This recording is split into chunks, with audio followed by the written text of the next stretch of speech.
I'm really glad you're here today.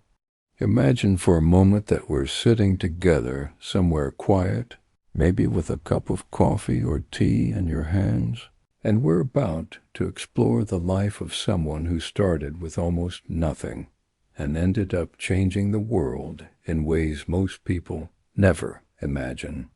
Stories like this remind us that success is not only about talent or luck. Often it begins with simple choices, small habits, and a strong belief that life can become more than it is today. If you enjoy conversations like this, subscribing to English to Inspire helps more people discover these stories and practice English together. Now think about this. One boy is born in a small, modest town in Scotland. His family struggles to pay for basic things like food and rent. At one point, they are so poor that they must make a painful decision: leave everything they know and sail across the ocean to America. That boy grows up to become one of the richest people in the world. Later, he gives most of his money away to build libraries, schools, and cultural institutions. His name is Andrew Carnegie, and his life is one of the most powerful examples of how determination, curiosity, and courage can shape a human life. But the story doesn't begin with success. It begins with worry, uncertainty, and a family trying to survive in difficult times. Imagine the small town of Dunfermline in Scotland in the early 1800s. The streets are narrow, the houses are simple, and most families live modest lives.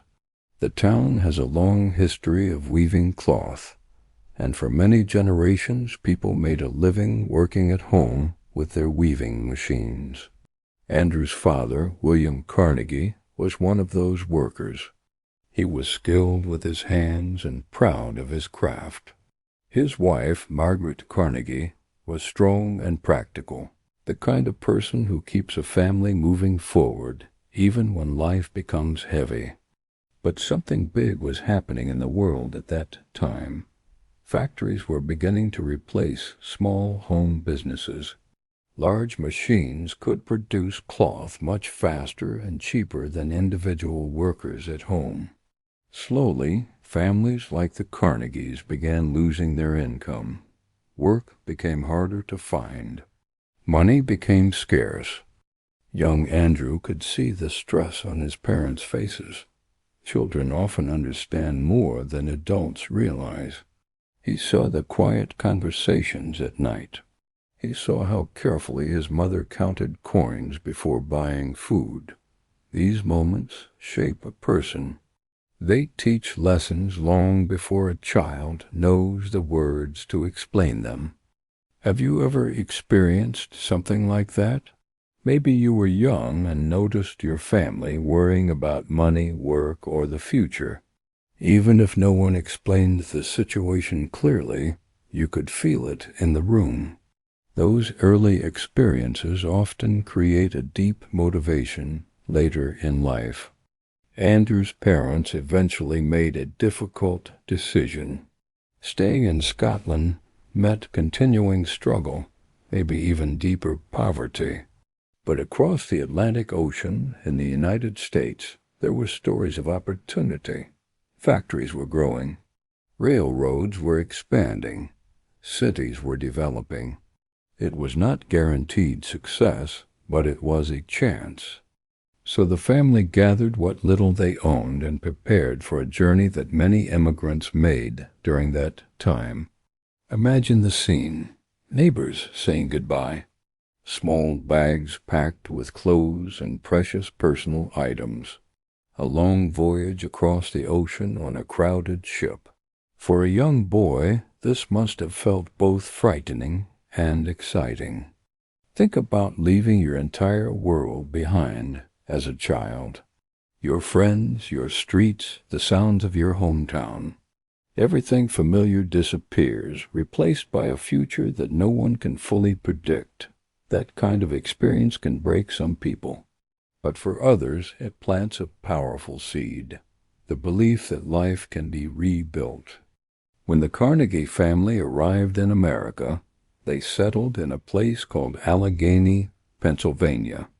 Life there was not suddenly easy. In fact, it was still very hard. The family needed money quickly, and everyone had to contribute.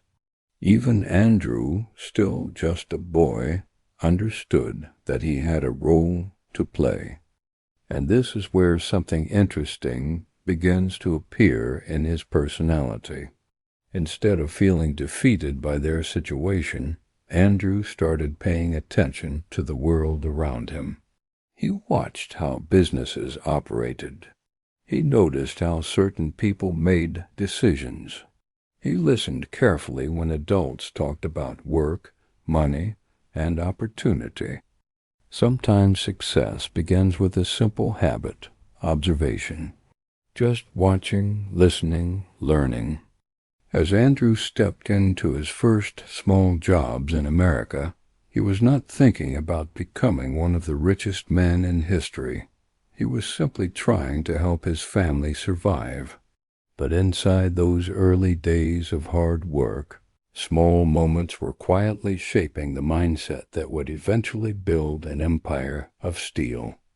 When Andrew Carnegie arrived in America as a young boy, the dream of opportunity did not look glamorous at all. It looked noisy, dusty, and exhausting. The streets around Allegheny, Pennsylvania, were filled with factories, smoke rising from tall chimneys, and workers moving quickly from one job to another. For many immigrant families, survival meant long hours and very little rest. Andrew's family was no exception. There was no time to slowly adjust to a new country. Money was needed immediately, and everyone had to contribute in whatever way they could. Andrew found his first real job when he was only about 13 years old. He worked in a cotton factory, sometimes called a textile mill. Imagine a large room filled with loud machines that never seemed to stop. The air was warm and heavy, with dust from the cotton fibers floating in the air. Workers, many of them very young, moved quickly between the machines to keep everything running. Andrew's job was simple but tiring. He changed small spools of thread that the machines used to weave cloth. Over and over again, hour after hour, he walked between the machines doing the same task. The workdays were long, often around 12 hours. For a young teenager, that kind of routine could easily feel discouraging. But something interesting was happening inside Andrew's mind during those days. Instead of seeing the factory as a prison, he began to treat the experience like a classroom. He observed everything. He noticed how the supervisors managed workers. He paid attention to which people seemed respected and which ones struggled to move forward. He began asking himself quiet questions. Why do some people rise while others stay in the same place? Have you ever had a job that felt repetitive or exhausting? Maybe a job where the tasks seem small or unimportant. Many people go through periods like that. The difference often comes from how we interpret those moments. Some people think, this is all my life will be. Others quietly think, I am learning something here, even if I don't see the full picture yet. Andrew slowly developed that second mindset. After some time in the cotton factory, a new opportunity appeared that would change his direction. Andrew became a telegraph messenger boy. This job was very different from working inside a loud factory all day. A telegraph messenger delivered important messages across the city. Businesses used telegraphs to send information quickly across long distances, and the messages needed to reach the right people as fast as possible. Andrew would run through the streets carrying small pieces of paper with coded messages. Now imagine what this job gave him access to. Instead of standing in one building all day, he entered many different offices across the city. He stepped inside banks, business headquarters, newspaper offices, and railroad companies. Each time he delivered a message, he saw how professionals worked. He observed how they spoke to each other, how decisions were made, and how businesses operated. Andrew began memorizing the names and locations of important people in the city. Soon he could deliver messages faster than other messenger boys because he already knew exactly where to go. This impressed his supervisors, but more importantly, it gave him confidence. He was no longer just a worker inside a factory. He was someone moving through the world of business, even if only as a messenger. There is another remarkable detail about this period of his life. Andrew taught himself how to understand telegraph signals. Telegraph operators used a series of clicking sounds to represent letters and words, almost like a musical language made of short and long sounds. Most people needed to read the messages written on paper, but Andrew trained his ear to recognize the signals directly from the sound. Soon he could understand messages simply by listening to the clicks of the machine.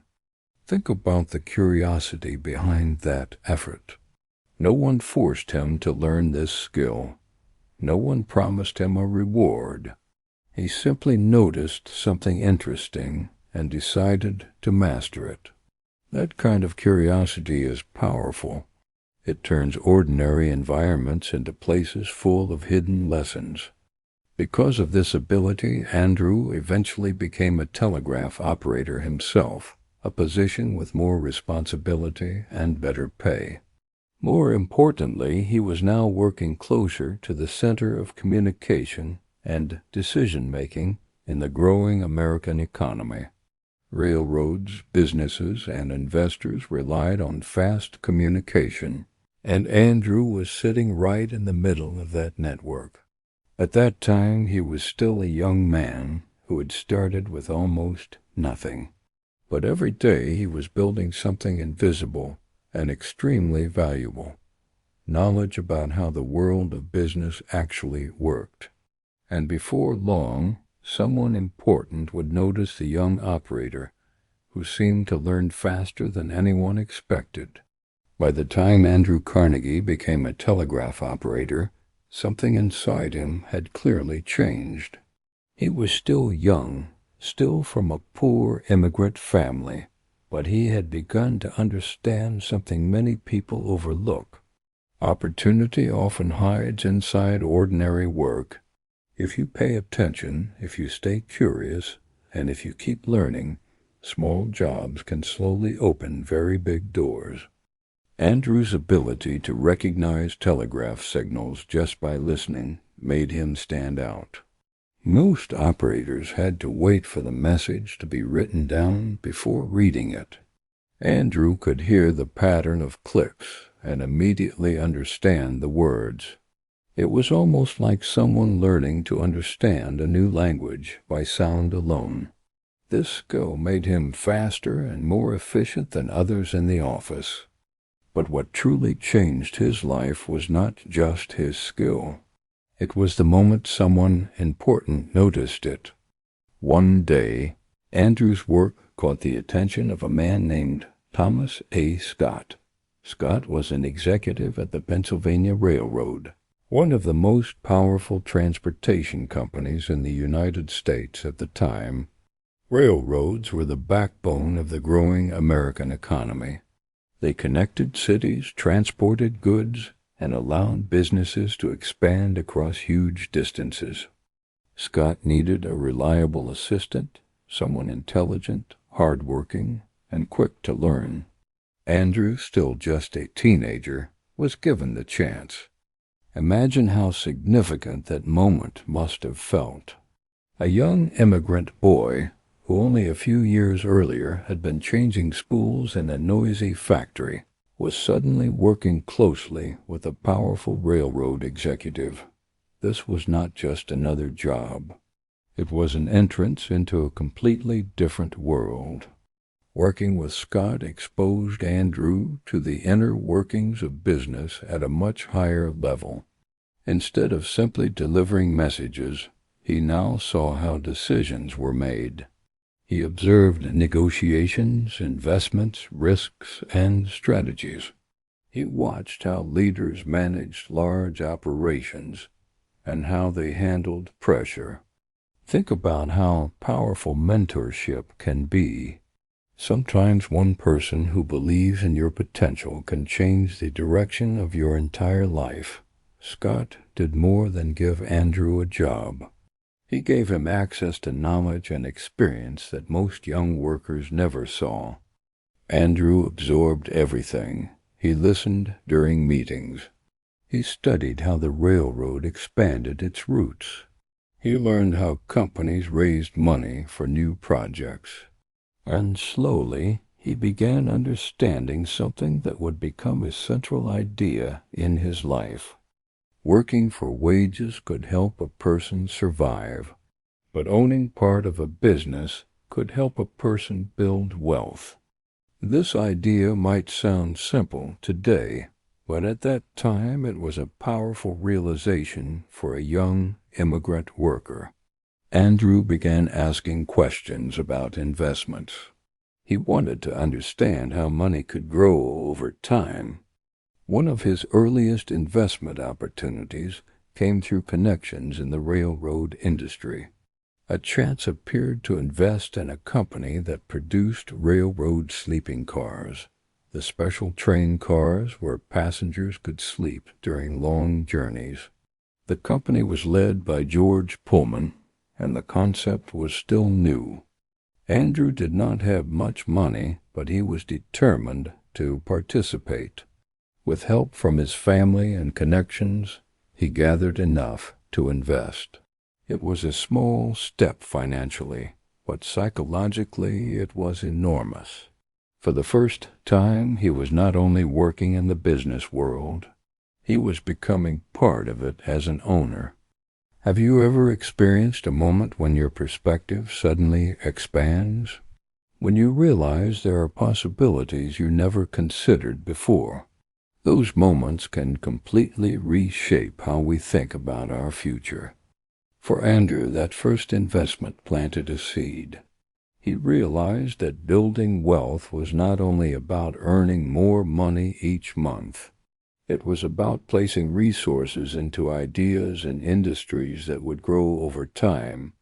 And during this period, America itself was transforming rapidly. Railroads were stretching across the country. Cities were expanding. Industries were evolving. Opportunities were appearing everywhere for people who could see the future before others did. Andrew Carnegie was quietly preparing himself to do exactly that. He was learning how to recognize the next big opportunity before most people even realized it existed. And before long, he would place a bold bet on an industry that would shape the modern world. Working alongside Thomas A. Scott changed Andrew Carnegie in ways that were deeper than simply learning how a business operated. It slowly reshaped the way he thought about the world. Every day he watched decisions being made that moved huge amounts of money, influenced thousands of workers, and shaped the future of entire industries.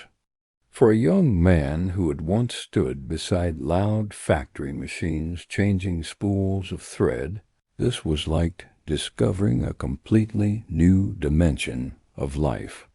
Andrew began to notice a pattern. The people who truly controlled their future were rarely the ones working only for wages. They were the ones who owned pieces of businesses. They invested in railroads, bridges, machinery, and new technologies. When those industries grew, their wealth grew with them. Think about that idea for a moment. Many people work very hard their entire lives. They trade their time and energy for a paycheck.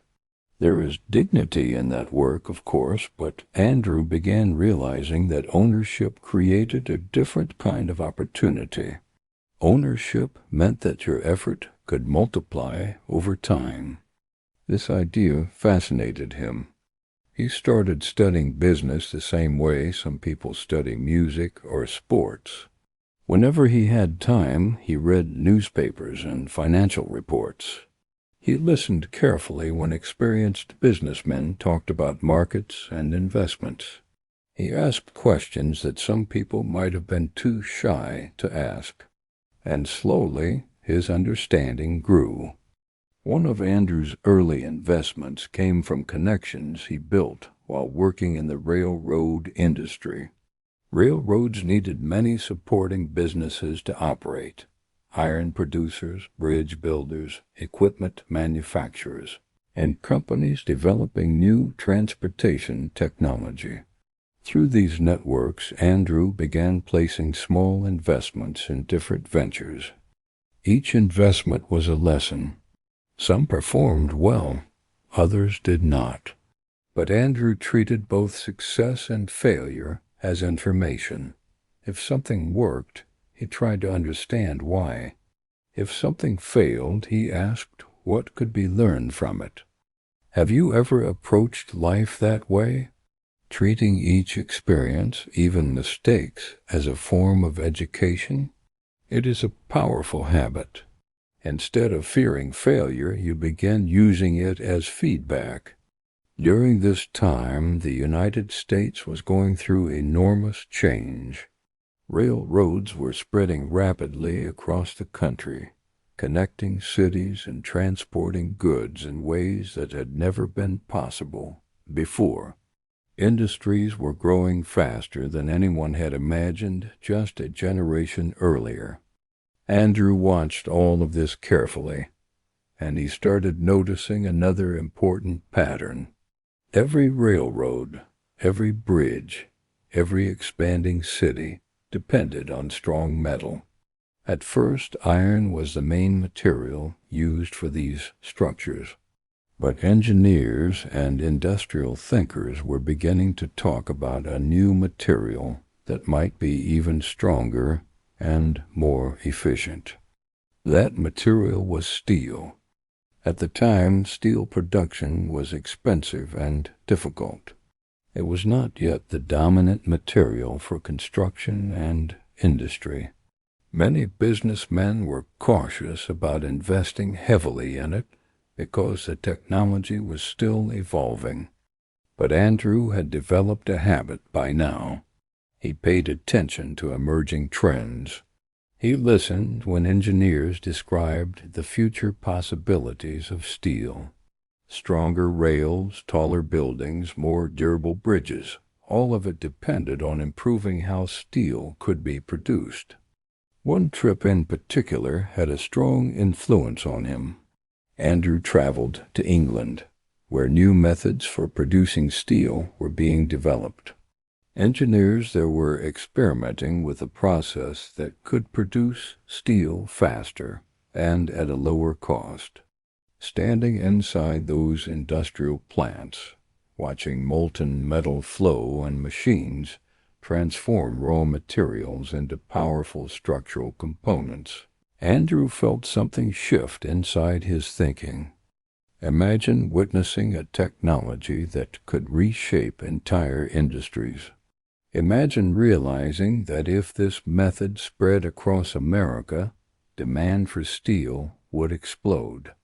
Some people might observe something like that and simply think, "That's interesting." Andrew reacted differently. He began asking a much bigger question. What would happen if he focused his energy on becoming a leader in this new steel industry? It was not an obvious decision. Steel production required massive investment, complex technology, and intense competition. The risks were enormous, but sometimes the biggest opportunities appear exactly where the risks look intimidating.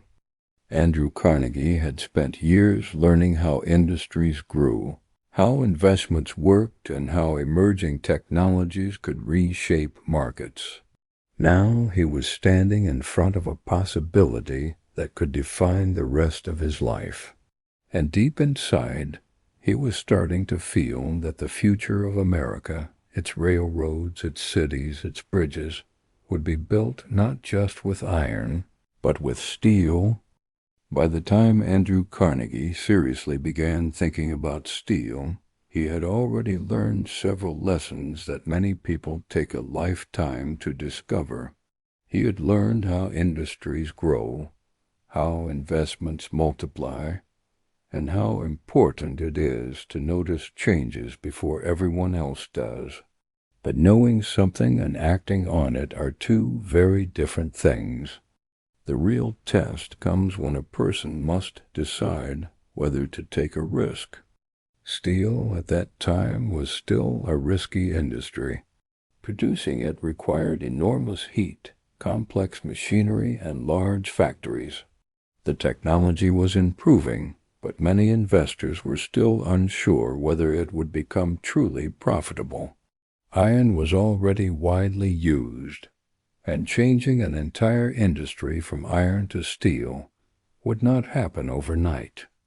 But Andrew kept thinking about the future. Railroads were expanding across the United States at an incredible pace.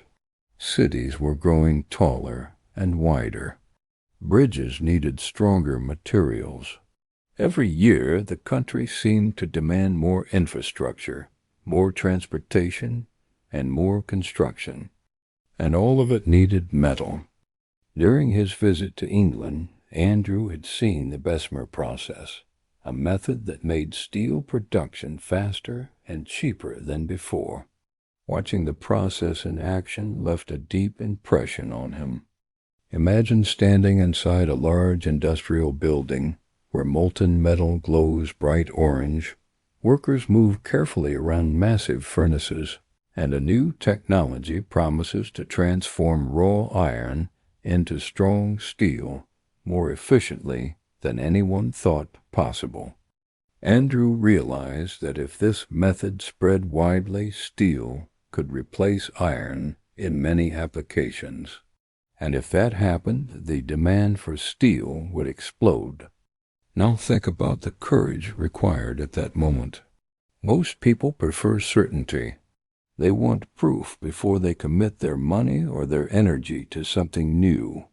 But the biggest opportunities rarely come with complete certainty. They appear as possibilities, not guarantees. Andrew decided he was willing to take that chance. He began investing heavily in steel production, building factories and assembling teams of engineers and managers who could help improve the process even further. Over time, these operations would grow into what became known as the Carnegie Steel Company. But the path forward was not smooth or easy. Building steel mills required enormous capital. The factories were expensive, the machines were powerful, and the competition from other industrialists was fierce. Every decision carried financial risk. Yet Andrew had developed a mindset that helped him move forward despite uncertainty. Instead of trying to avoid risk completely, he focused on understanding it. He studied costs carefully.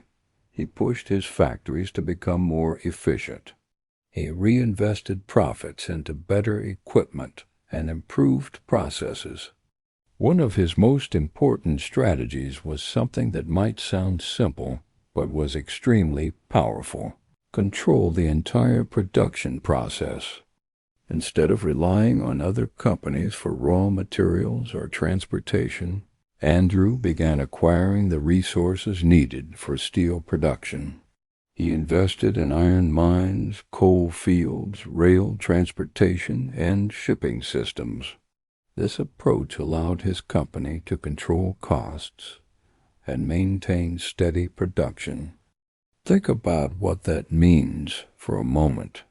If one company owns the mines where the raw materials come from, the trains that transport them, and the factories that turn them into finished products, it can operate much more efficiently than companies that depend on many separate suppliers.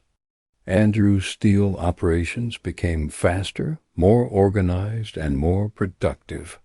Slowly but steadily, his company began producing steel at a lower cost than many competitors, and that created a powerful advantage. Have you ever seen someone succeed because they focus deeply on improving one thing again and again? Instead of jumping from idea to idea, they commit to mastering a single field. That kind of focus often creates extraordinary results over time.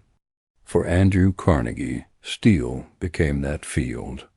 The demand for steel in America kept rising. Railroads needed stronger rails that lasted longer than iron. Cities were building larger bridges and stronger buildings. Industries across the country were discovering new ways to use steel in machines, tools, and infrastructure. Carnegie's factories worked day and night to meet that demand. Inside those mills, huge furnaces roared with heat. Workers moved carefully through a world of fire, metal, and machinery. It was difficult and dangerous work, but it was also the engine powering one of the fastest industrial expansions in history. And as the years passed, Andrew Carnegie's bold decision to believe in steel began transforming not only his own future, but the entire industrial landscape of America. As the demand for steel continued to grow across the United States, Andrew Carnegie pushed his company to move faster, produce more, and constantly improve. The factories connected to the Carnegie Steel Company became some of the most productive industrial operations in the world. But the growth did not happen by accident.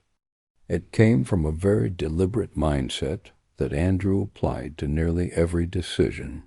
He believed that efficiency, doing things in the smartest and most organized way possible, could create enormous advantages. Inside his steel mills, managers were encouraged to study every step of the production process. How long did it take to move raw materials? Could machines be improved? Could workers complete tasks more safely and quickly? Every small improvement mattered. Imagine walking into one of those mills in the late 1800s. The air would feel hot and heavy from the blast furnaces. Sparks might fly as molten steel poured into molds. Workers wearing thick gloves and protective clothing would move carefully between machines, guiding the glowing metal through the stages that turned it into rails, beams, and structural parts. It was intense, demanding work, but these mills were producing something the growing nation needed more and more every year. Railroads were laying thousands of miles of new track. Cities like Chicago and New York were building taller structures than ever before. Bridges were stretching across wide rivers that once seemed impossible to cross. Steel was becoming the backbone of modern infrastructure. And because Andrew had invested early and expanded quickly, his company was positioned right at the center of this transformation. Another key part of his strategy was something called vertical integration. That phrase might sound technical, but the idea is simple. Instead of depending on many separate companies for supplies, Andrew began controlling every stage of production. He invested in iron mines where the raw materials were extracted from the earth. He invested in coal fields that produced the fuel needed for the furnaces. He built rail systems and shipping networks to move materials from one location to another. And of course, he owned the steel mills that transformed those materials into finished products. Think about how powerful that structure is.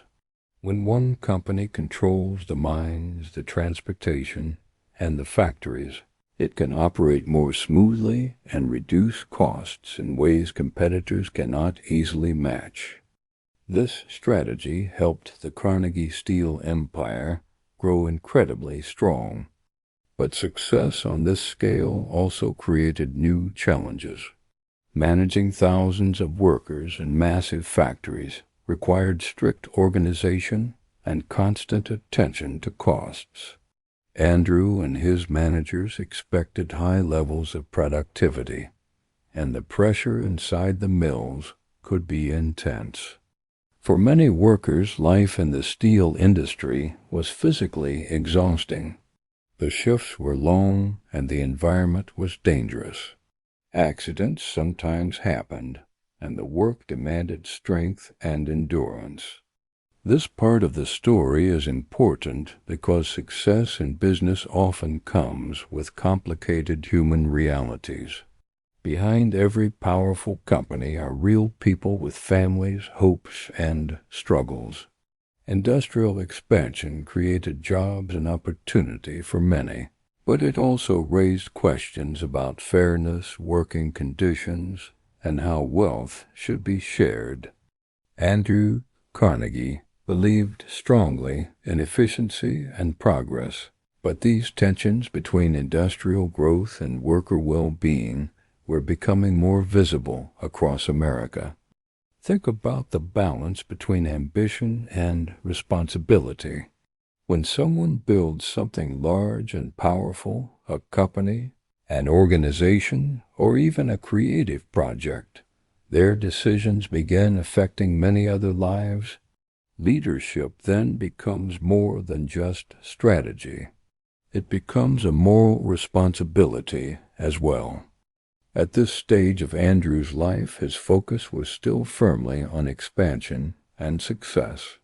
The steel empire continued to grow, and his personal wealth increased dramatically. Newspapers across the country began recognizing him as one of the most powerful industrialists of the era. Yet even while his factories were producing enormous quantities of steel, Andrew was beginning to think about something else. He was starting to ask deeper questions about wealth itself. If a person becomes extremely rich, what should they do with that wealth? At first, this question remained mostly in the background of his mind. The business world still demanded his attention every day. The steel mills were operating at full speed, competition remained fierce, and the industrial age continued accelerating. But soon a series of events, both in business and in society, would push Andrew Carnegie to confront those deeper questions more directly. As Andrew Carnegie's steel empire continued expanding, his name became known across the United States as a symbol of industrial power. The Carnegie Steel Company was producing massive quantities of steel that helped build railroads, bridges, and the growing skylines of American cities. Wealth flowed into Carnegie's business faster than most people could imagine. By the late 1800s, he was already one of the richest men in the country. But the larger the company grew, the more complicated the world around it became. Inside the steel mills, thousands of workers labored in extremely demanding conditions. The heat from the furnaces could be overwhelming. The machinery was powerful and sometimes dangerous. Workers performed physically exhausting tasks for long hours, often 6 days a week. Many families depended on those wages, even though the work could take a heavy toll on their health and energy. Across America, tensions between industrial companies and workers were growing. Labor unions were beginning to organize, asking for better wages, safer conditions, and shorter working hours. Business leaders, on the other hand, worried about keeping their companies profitable and competitive. This tension eventually exploded into one of the most famous labor conflicts in American history, the Homestead Strike. The conflict took place at a large steel mill in Homestead, Pennsylvania. Workers there were represented by a labor union that had previously negotiated agreements with the company. But as competition increased and management pushed for lower costs, those agreements came under pressure. Andrew Carnegie himself was traveling in Scotland when the crisis began, but the situation unfolded within the company he had built. His business partner and manager, Henry Clay Frick, took a very firm position against the union. Negotiations broke down and the disagreement escalated quickly. Security forces were brought in to protect the mill, and clashes between workers and guards turned violent. The confrontation shocked the nation. Newspapers reported the events in dramatic detail, and public opinion became deeply divided. Imagine how complicated this moment must have been. On one side were workers who believed they deserved fair treatment and stability for their families.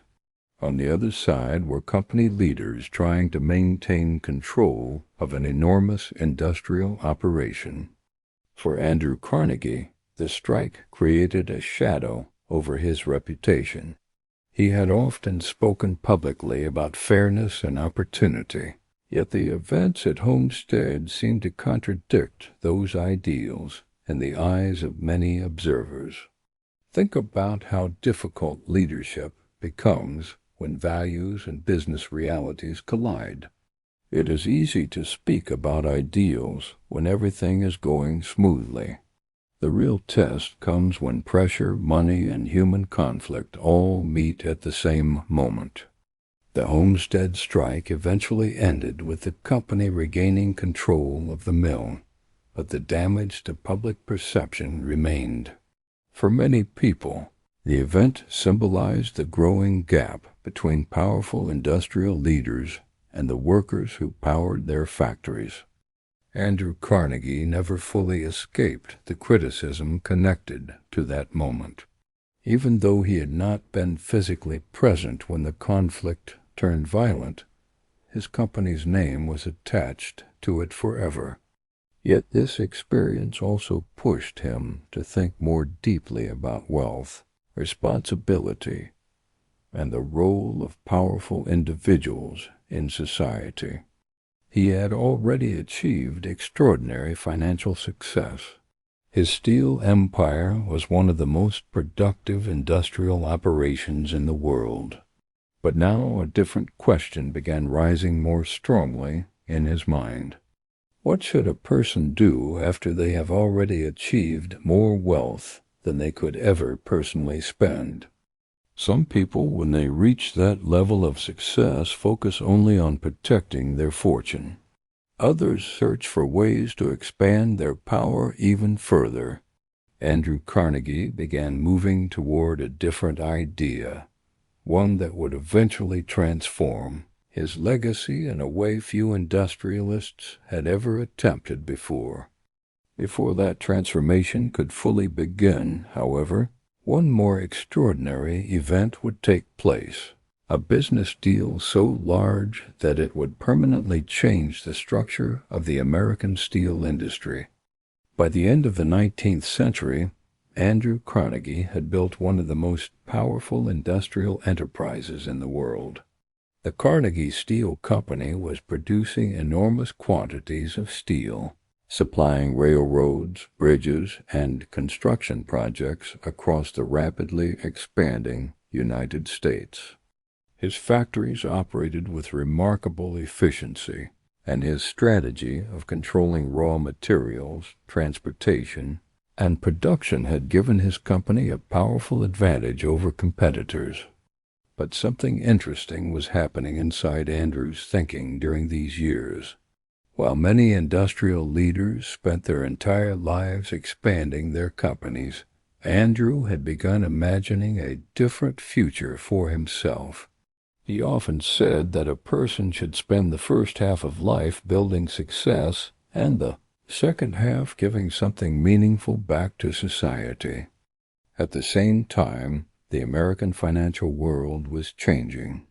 Large investors and powerful banking figures were beginning to organize industries into massive corporations that could dominate entire markets. One of the most influential figures in this movement was J.P. Morgan, a banker known for assembling huge companies through mergers and acquisitions.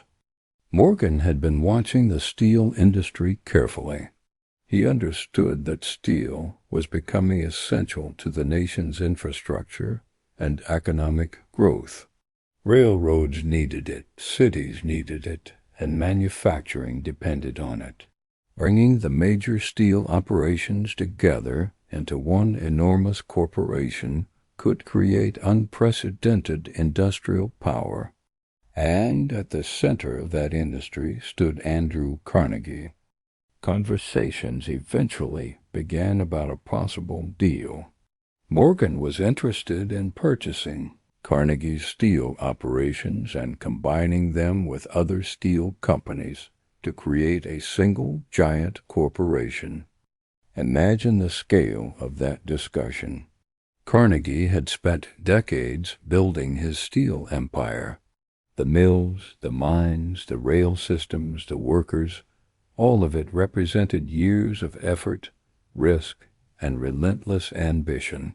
Selling the company would mean stepping away from the industrial world he had helped shape.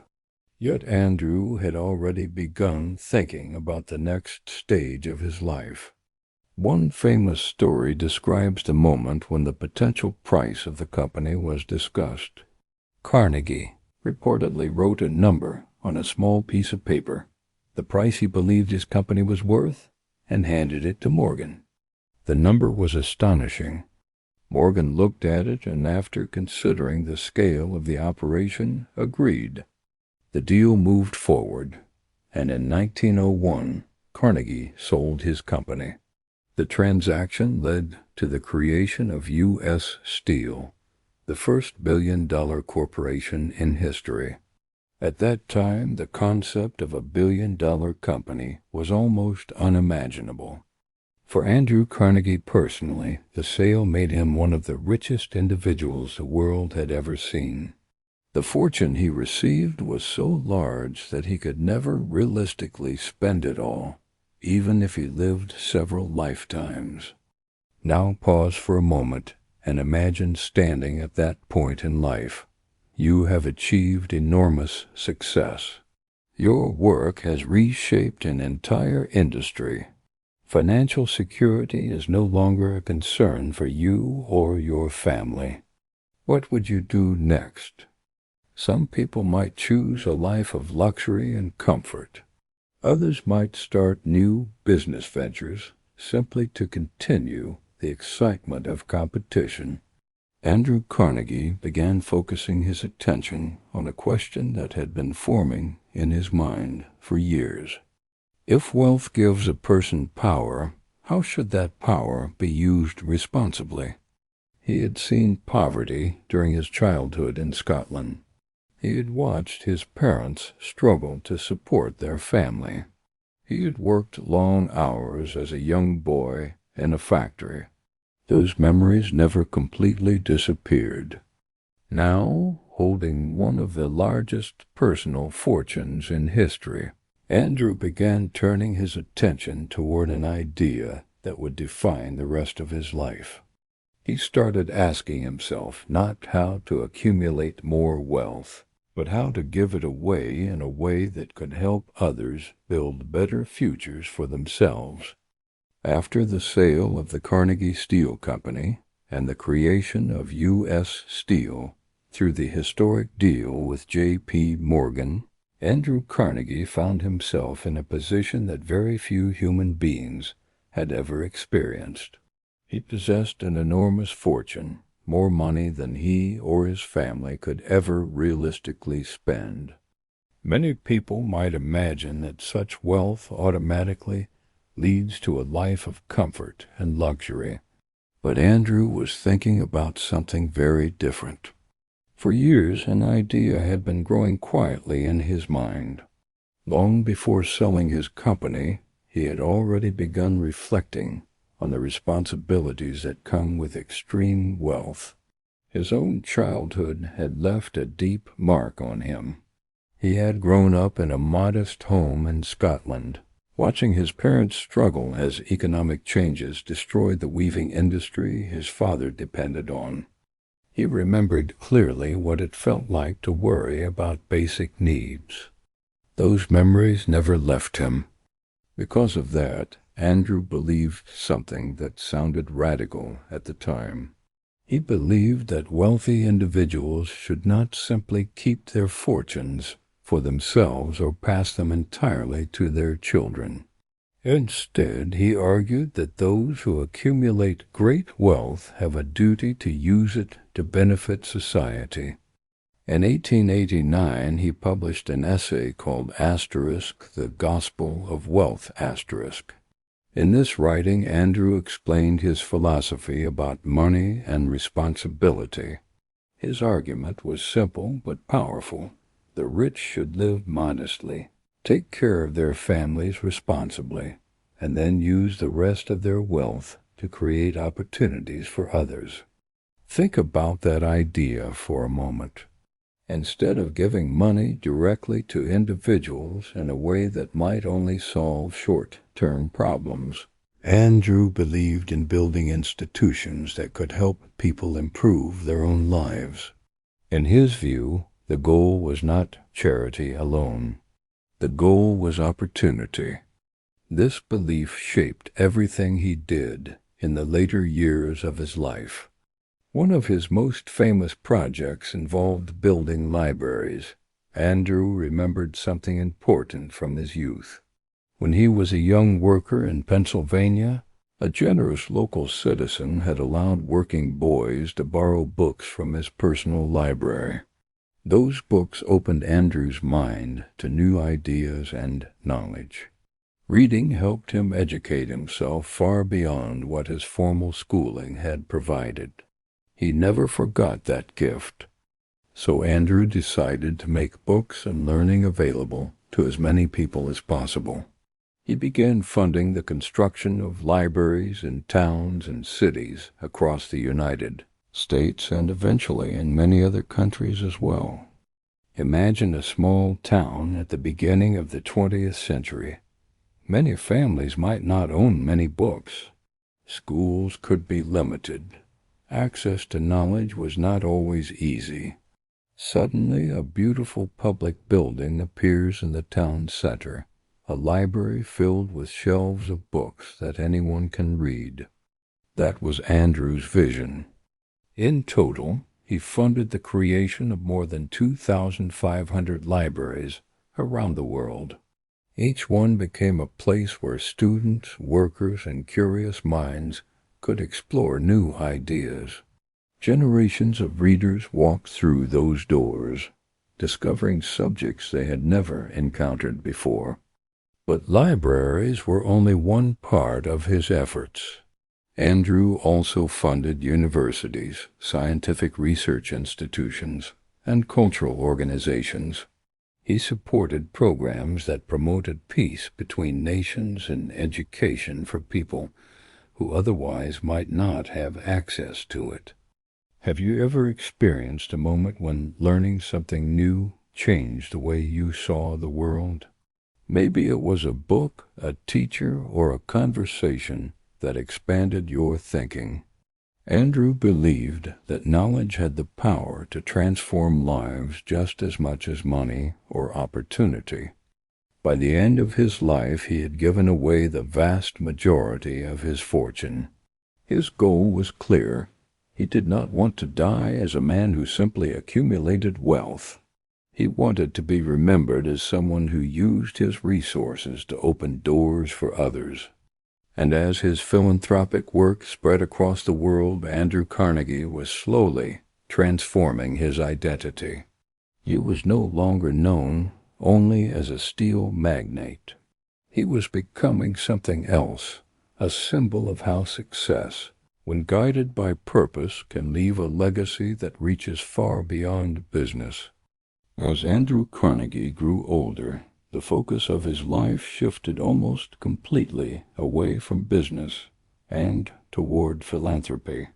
The steel empire he had built was now part of U.S. Steel, and the energy that once drove factories and negotiations was now directed toward a different mission, expanding access to knowledge, education, and opportunity.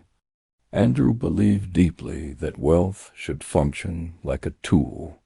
In his view, money by itself had little meaning if it simply sat in bank accounts or passed quietly from one generation to the next. Instead, he believed wealth should actively improve society. This idea, which he had explained years earlier in his essay *The Gospel of Wealth*, guided the decisions he made during the final decades of his life. The libraries he funded became one of the most visible symbols of that philosophy. Across the United States, Canada, the United Kingdom, and many other countries, communities began building public libraries supported by Carnegie's donations. These buildings were not just rooms filled with books. They were places where ordinary people could enter freely and explore knowledge that had once been limited mostly to the wealthy. Imagine a young student walking through the doors of one of these libraries for the first time. Shelves filled with books stretch across the room. Subjects range from science and history to art, literature, and philosophy. For someone curious about the world, the possibilities feel endless. Andrew understood something powerful about learning. Knowledge does not only provide information, it expands imagination. When people read about new ideas, new discoveries, and new ways of thinking, they began to see possibilities they might never have considered before. And that, in Andrew's mind, was one of the greatest forms of opportunity a society could offer. His generosity extended far beyond libraries. He helped establish major educational institutions, including Carnegie Mellon University. He also supported organizations dedicated to scientific research, music, and international peace.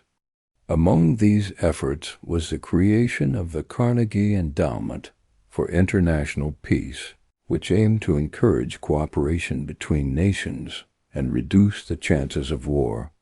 Think about the contrast between the two halves of his life. The young immigrant boy who worked in a cotton factory could never have imagined controlling such vast resources. Yet the older Andrew Carnegie chose to direct that wealth toward projects designed to benefit millions of people he would never personally meet. By the time he reached the end of his life, Andrew had given away roughly 90% of his fortune. That level of generosity was extraordinary, especially during an era when many wealthy individuals focused mainly on preserving their wealth for their families. Of course, people still debate parts of his legacy. Some remember the intense labor conflicts connected to the steel industry. Others focus on the immense contributions he made to education and public institutions. History is rarely simple, and the lives of influential figures often contain both inspiring achievements and complicated moments. But one lesson from Andrew Carnegie's story continues to stand out clearly. A person's starting point does not define their entire future. He began life in a modest home in Scotland, surrounded by financial struggle and uncertainty. As a teenager, he worked long hours in factories and telegraph offices. Step by step, through curiosity, discipline, and a willingness to learn, he entered the world of business and eventually helped build one of the most powerful industrial enterprises of the 19th century. Then, at the height of his wealth, he made another unusual decision. He chose to spend the rest of his life giving much of that wealth away. That idea invites a powerful question for all of us, even if our lives look very different. What will we do with the opportunities we receive? Maybe your resources are not measured in millions of dollars, but every person has something valuable: time, knowledge, creativity, kindness, or the ability to help others grow. Sometimes the most meaningful impact begins with small actions: sharing what you know, supporting someone who is struggling, or opening a door that might help another person move forward. Andrew Carnegie's life reminds us that success is not only about how high someone climbs. It is also about what they choose to build for others once they reach the top. And if any part of this journey stayed with you, maybe the courage of that immigrant family, the curiosity of a young telegraph operator, or the idea that knowledge can change a life, then perhaps the most interesting chapter is the one that begins with your own next step.